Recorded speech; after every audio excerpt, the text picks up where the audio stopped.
Hey everyone! So today I thought I'd talk to you guys about intentional cooking and intentional eating. I know for me this was something that I didn't really think about until I had heard it, and it really made a really big difference for me because I didn't realize how much really goes into the food that we eat. And so where I'm talking about intentional cooking and eating is I'm talking about really thinking about the process that it takes to get our food to our dinner plates. So as you can see here, I got some dough rising, I have my flour. And so something to really think about is when you're cooking is, for example, the flour, like what it takes to get this flour here. So we're talking about a grain plant that is a tiny little seed and it's put into the ground, and then months of care goes into this plant to have it grow and to become the grains that make up your flour. And so when you're thinking about it, like you're thinking about, like, close your eyes and imagine, this is really what made it real for me, is when you just think about that seed just like sitting in the warm ground and you're getting water and you're getting nutrients, and there's days and days of this beautiful sun energy coming to you. And I know for myself, I love laying in the sun. I love feeling the sun rays on me, and just think about that warmth and all of that that's going into that seed as it's growing. And then just think about all of the care of like the water, and especially too depending on who's growing the plants, like all the love that goes into that nurturing process. And we're so lucky today because, we can just go to the supermarket and we can get a thing of flour.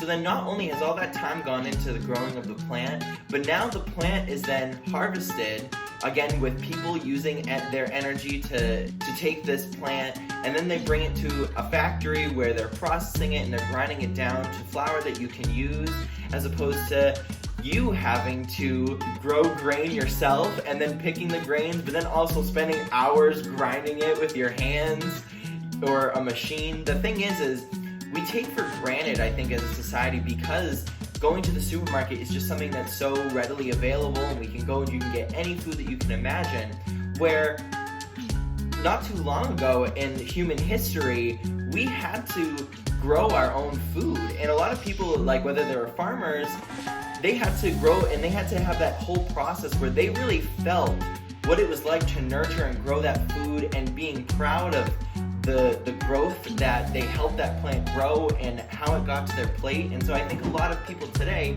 we don't really think about that, and we don't really appreciate all of the work and the energy and the love that goes into making all of these integral little pieces of your food. Because in today's society, we have like at least 30 to 50 different types of plants on your one plate, if you think about it. If we're talking about spices, we're talking about like olive oil, we're talking about every single little integral part of that plate, where it's like if you were to think of growing all of those on your own, imagine how difficult that would be.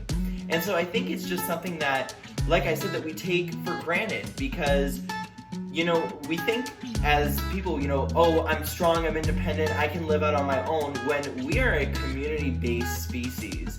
And the thing is a lot of people going out on their own, they don't really think about, like going to the grocery store. Like, you're not out on your own if you're going to a grocery store, because the thing is all of that care is from other people that you're, just taking, like a fruit from here and there, when if you had to grow that stuff on your own.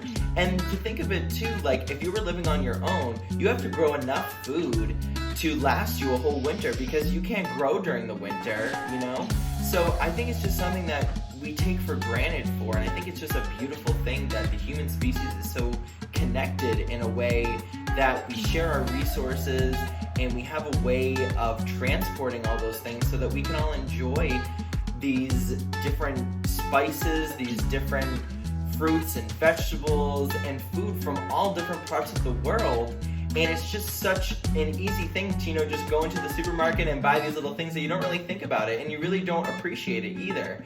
And I think something for me is like when I really thought about that sunlight and the nutrients coming from the soil, and you take a bite of a sweet fruit like a strawberry or a watermelon, and you can really just taste that sweetness, like that is from all of that care and love that has gone into growing that plant.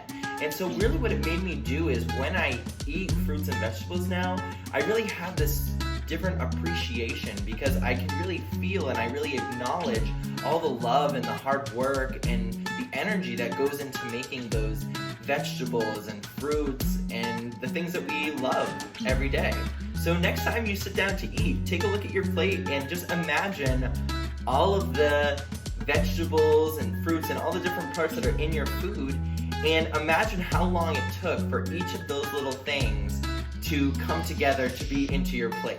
And not only that, but think about all of the love and energy that goes into, for example, like this dough that I'm about to be kneading and putting together. Think about all of that time and energy that your chef is putting into making that food.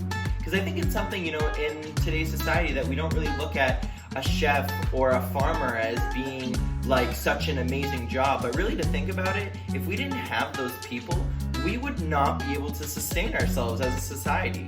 And we know that everyone has their own specific things that they're good at. Like, for example, not everyone can grow plants. I know for me, for example, I have a few houseplants in my room that could use a little extra love. So there's a lot of different things that everyone has certain qualities that they're really good at. We should appreciate all the work, the love, and the care that goes into not only making the food, but nurturing the food and also preparing the food. And so I think it's just something that we don't really think about and value as our human society because we're completely connected. And I think it's a beautiful thing, and I think it's also very exciting. So let me know in the comments down below. Has this changed your experience next time that you go to take a bite of something? Thanks everyone for watching, and I hope you have a great next meal.